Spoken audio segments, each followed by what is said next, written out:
that footage and many more big footballing stories on the continent are what we'll be looking at on Sport Africa today on the show. I welcome you to the program once again. My name is Ashalelu Afemi.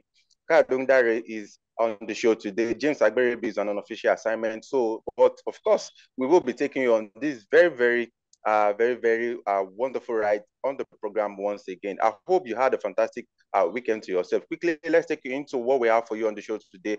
Like we usually do, taking you through the continental roundup. Then we'll get to the talking points. Then we look at the stars in diaspora. Then a review of our big match over the weekend between Kaizer Chiefs and Orlando Pirates. Of course, Orlando Pirates, of course, getting the day in that one. But those I will be taking you through on the show today. Let's quickly go on this very brief break. When we return, we'll get talking. Please stay with us.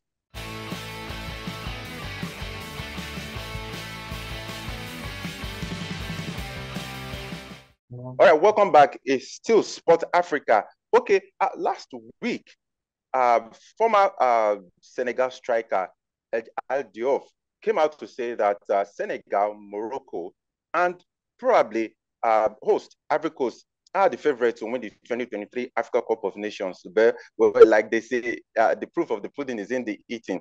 So he meant that the likes of Nigeria and Cameroon, and of course, other contenders do not even stand a chance of getting anything in Cote d'Ivoire.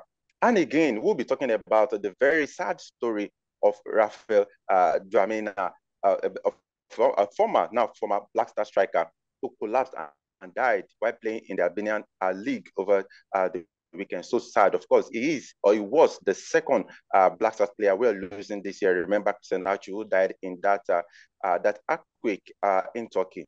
So sad. Then we'll be looking at a couple of other stories. But before we get talking also, let's quickly go on the break. When we return, we will have gained more strength to tell you about all the big footballing stories on the continent. Please stay right here.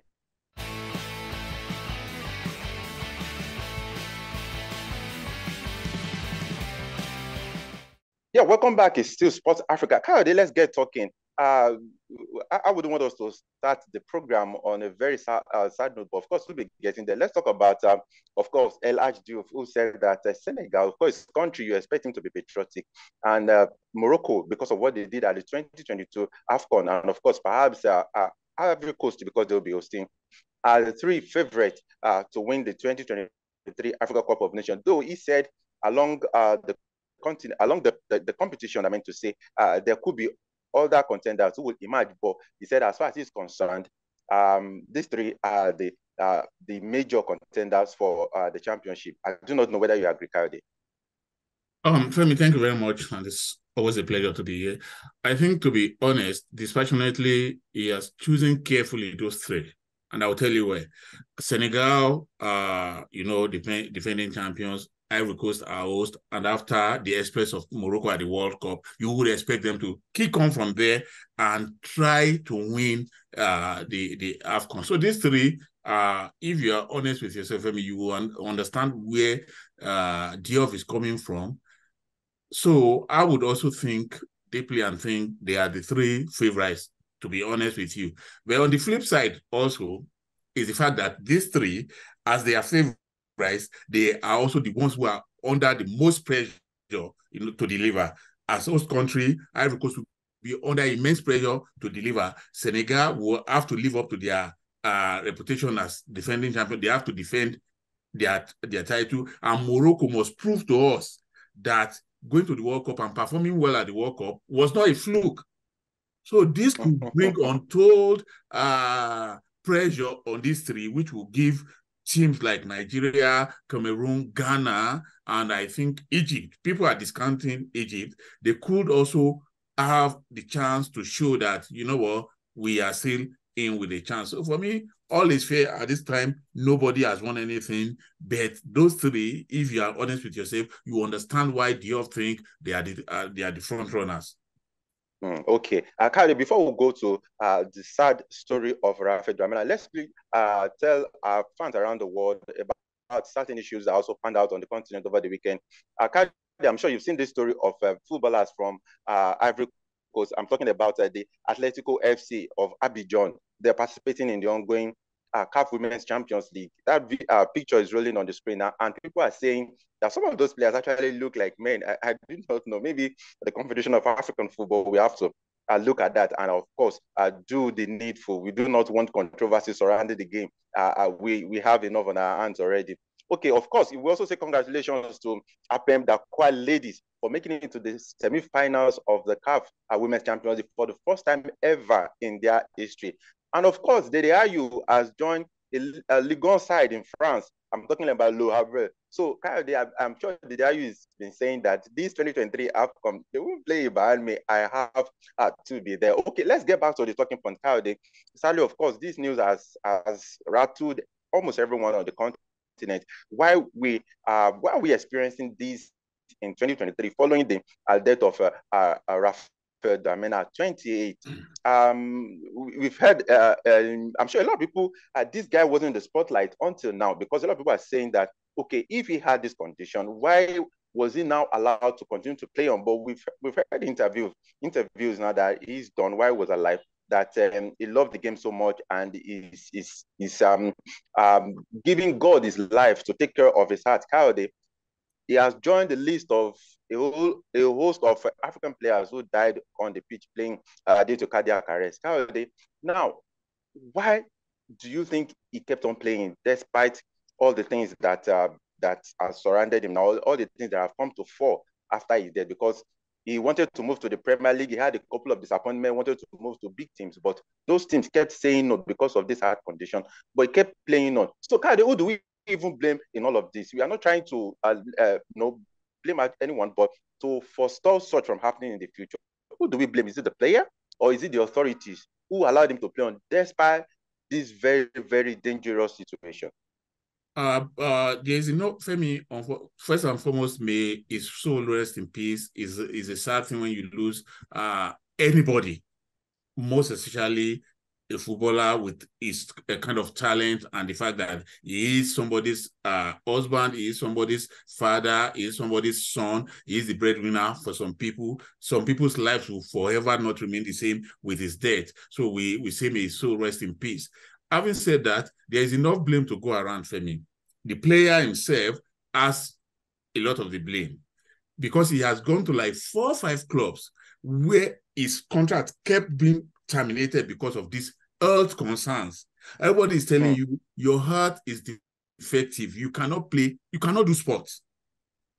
You can't do sports. So if he valued himself, and I'm not trying to be irreligious, everybody has a right to have their religious beliefs, but then there's a place of religion and there's a place of common sense. That for me, so that's why the first thing I thought, having gone through a story, is this is suicide. This is you intentionally killing yourself, Femi.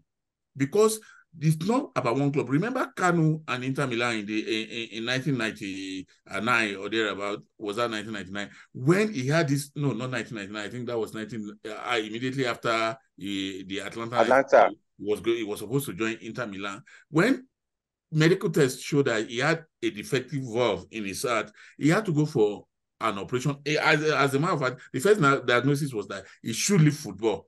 Then later on, a doctor said, you know what, if we do a corrective surgery, you could still play. Kanu played the entirety of his career, is now living, and is now healthy.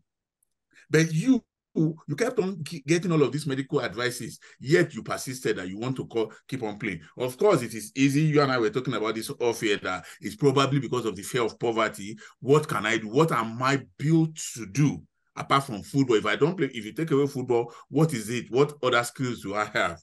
So, and this brings us to what we always talk about: African players being on the back foot. They do not have many options. And I told you about the story of my friend whose son, who had enormous talent. His dad used to be an ex-international with Nigeria. The guy he was supposed to actually go to the Western Academy. He was supposed to go to Norwich City Academy, but he just said he wasn't playing football. Now what he does now is he plays Sunday football with his father's age mates, and it's okay. He has a career path now that he's following. Of course, he was born and he's raised in England. He lives in England now, so he doesn't have the fears that Raphael had and a lot of other Africans have. Femi, most of them believe that if you take away football, there's nothing else. So for me, that's why I will understand where it was coming from. Having said that, then the federation, the federation that allowed him, that sanctioned him to play after every other country has said, no, you cannot play because of this condition, allowed him to keep playing. The club who were supposed to have done a medical on him and knew, or if they didn't know, not knowing is not even an excuse now, Femi. You should have known that this guy was not fit to play. And I hope his family, the Ghana FA, have enough sense now. I'm very sorry to use have enough sense to file a legal claim for Raphael and his family against the club. The club should be paying heavily. I hope they have enough insurance. They should be paying his family heavily for allowing him to continue to play for them when they knew his health condition. So that will not be an excuse. So for me, there's enough blame to go around. The player has his own fault. The club has his own fault. The federation has its own fault.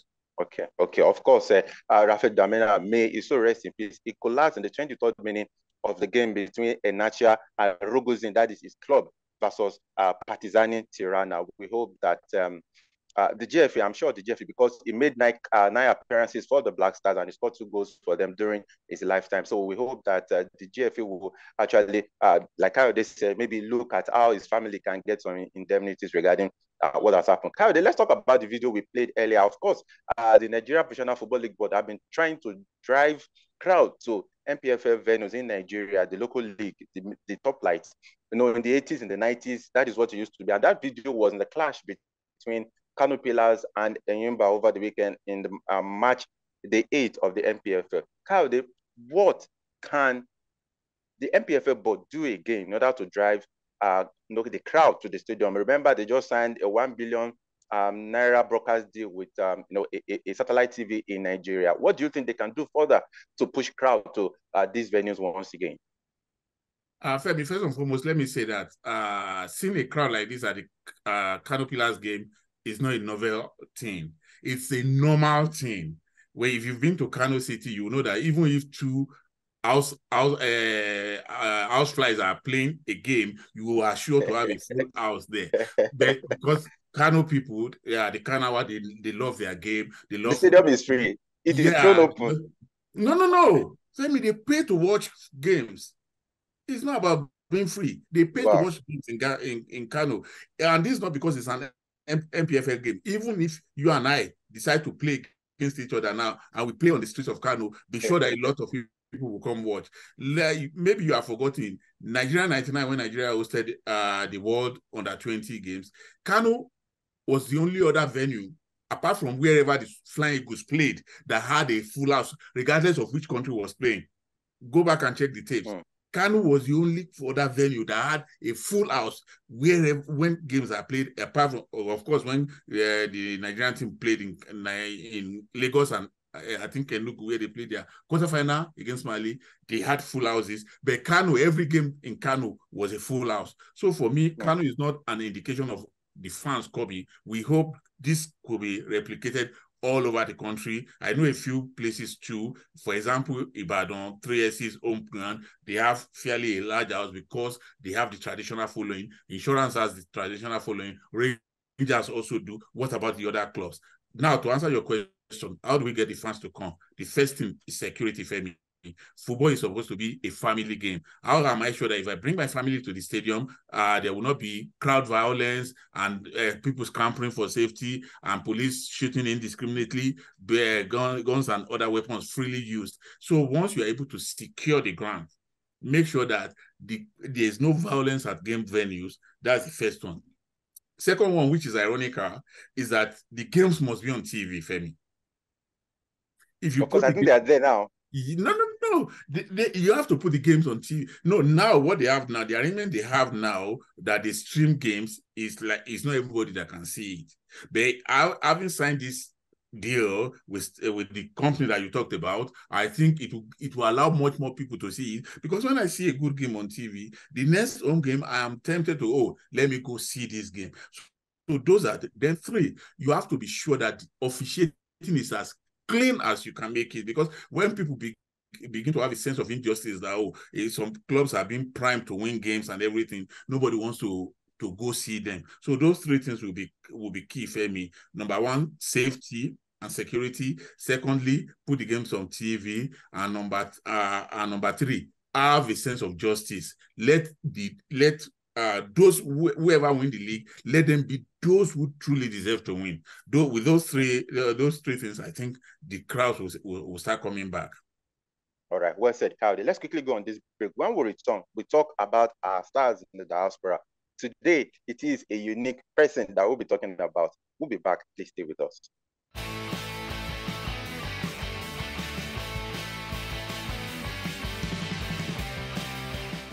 Yeah, welcome back. It's still Sport Africa. Please tell someone to subscribe to our YouTube on Sport Africa. Please tell those on over and over. We would not know Nigeria's answer because of the issues we had with YouTube. Now, on the continent, we have over 20 matches that will be going down between Wednesday and Friday this week, and the 2026 World Cup qualifier has begun for countries trying to get to United States, Canada, and Mexico, who all be jointly hosting the next World Cup. Now, Kayode, let's talk about, of course, our stars in diaspora, and we'll be going to North Africa today and talking about Ons Jabeur, of course, a 29-year-old female tennis player who overcame all kind of barriers that you could think of, gender, racial, cultural, because even up to now, a lot of Arab countries do not even allow their girls to do sport or even play football.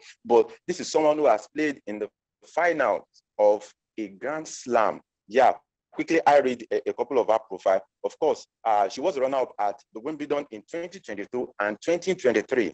And of course, she played at the final of the US Open, becoming the first African and Arab woman to contest a major singles final. Kayode, she is our star in the diaspora today because, of course, what's happening when it comes to sport and some of our Arab nations.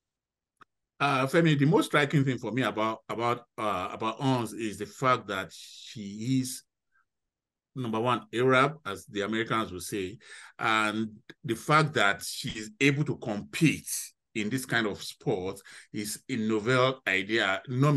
Up to now, not many Arab countries allow their women to participate in sport.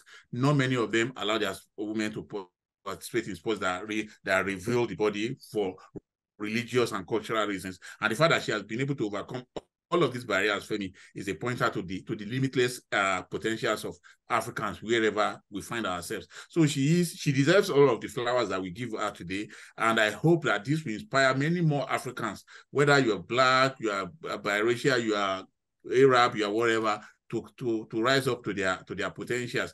It is about time that an African wins a Grand Slam. Grand Slam. If she's the first, then we should clap for her. It doesn't matter wherever that player comes from, whoever deserves to win and they rightfully win, we should clap for them. And so she deserves all of the flowers we are sending her way today. Congratulations.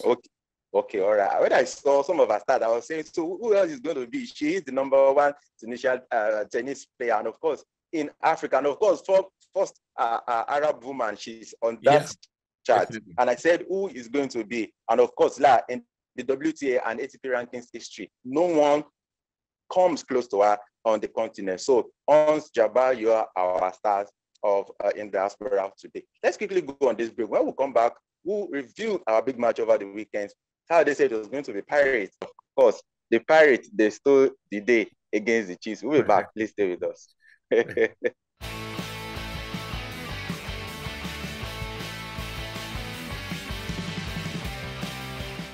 Welcome back. It's still Sport Africa. Of course, we've been having fun on the show today. Of course, we talked about the sad demise of Raphael Dwamena, of course, the Black Stars guy who collapsed while playing in the Albanian League over the weekend. Kayode, let's talk about our big match. Of course, last week, remember we talked about this Soweto derby, and of course, you sent me the video and it looked like actually like a World Cup final, Kayode, and that was why, of course, we have to bring the Nigerian perspective of how the NPFL board can actually drive so much crowd to venues week in, week out. Now, Kayode, you said it's going to be Pirates. once again, I think your crystal ball is working actually back. Is all right. Femi, I've learned not to trust you when you praise me, because when I got it wrong last week, you dragged me in the mud. You dragged me in the mud last week when I got it wrong. No, I do it in all honesty. I do it in all honesty. So I think, number one, the reason why, like I told you, in every country where football is played that I have a knowledge of, I always find a club to support for whatever reason. I may not have a good enough reason for you, but in South Africa, Mamelodi Sundowns are the club I support. It used to be Jomo Cosmos before they went on relegation. Now, my new fond love in South Africa is Mamelodi Sundowns. But these two are the biggest. Let's not deceive ourselves. And I just felt it was about time that Orlando Pirates won a game against Chiefs, and it came in dramatic fashion, 1-0 away and everything. But for me, it shows what happens in South Africa that is not that does not really happen in other parts of Africa, especially in sub-Saharan Africa, where the win at home syndrome is still very, very prevalent, although that is changing now. To be honest, we have seen improvements in Ghana, in Nigeria, in Cameroon, and all of these sub-Saharan African countries. So it is a statement. They are still far away from the top. They are nowhere among the top teams. Mamelodi is still leading. They have a perfect record so far. So for me, I'm not sure if they are not still going to win the title again. But what has happened is bragging rights, 3 points, prestige, and everything belongs to Pirates now over their biggest rivals. So whether they're able to make this count or not, at the end of the season, they will be able to say, we came to your home and we defeated you. So that for me is a title on its own. And for now, the bragging rights belong to Pirates. Okay, and I think head-to-head now, Pirates are now ahead. Yes. 18 wins. So yes. Chiefs is 17, and they have 25 draws yes. between them. But how can we close the show today without congratulating Mamelodi Sundowns? They won the maiden edition of the African Soccer League or Football League. $4 million in the kitty. I think we need to give them a clap, at least for the first time, because of course we're still talking about South Africa. That is to tell you how much the game has developed in South Africa. Let me quickly say this. Yeah, like I said, they are the club I support in South Africa because they are one of the best run teams in Africa. One of the best run teams in Africa. That's Mamelodi Sundowns. And I think it is just fit and proper that other teams from other countries should go and understudy. You see, Femi, sometimes it's not about how much money you have at your disposal. No, that's not what you need management, like in business. Of course, football is business. The way they have run that club, you'll be surprised, Femi. Now, like I said, they won 8 out of 8 in South Africa. That's a perfect record for me. And it's not a trick, it's not by mistake. It is as a result of hard work and proper planning. So now it is a team to be emulated. Before it used to be the North Africans, Zamalek, Ali. Now the pendulum has swung southwards. It is now Mamelodi Sundowns that I want everybody to support with me, and not only support with me, also go and study how they are making the magic. Okay, so please, if you are a fan on Sport Africa, I almost said Nigeria Sport Fans. If you are a fan on Sport Africa, please tell your African friends to subscribe to this channel, because we will be coming to your country. This is South Africa. We'll be talking about South Africa, the Soweto Derby. Now we're talking about Mamelodi Sundowns winning the first African Football League. Please tell them to subscribe, because this channel is for sports generally across the continent, majorly football. Thank you so much for your wonderful analysis on the show today. Thank you, Femi. It's always a pleasure. See you next time. All right. So to our fans around the world, we appreciate you so much for keeping faith with us. Please share our videos. Tell someone to please subscribe to this channel. Like we told you, the 2026 FIFA World Cup qualifiers will be kicking off on the continent on Wednesday. As teams also begin preparation for the 2023 Africa Cup of Nations. Some players are already thinking about not even representing their countries in that tournament because of club engagement, and it is sad, but we leave that to authorities to decide. Thank you so much. We wish you a wonderful week ahead of you. I remain Ashalulu FM. concerning the case of Raphael Dwamena, of course, we will keep our fingers crossed as far as what even FIFA and the GFA will say regarding that situation. We'll see you all later in the week. Bye for now.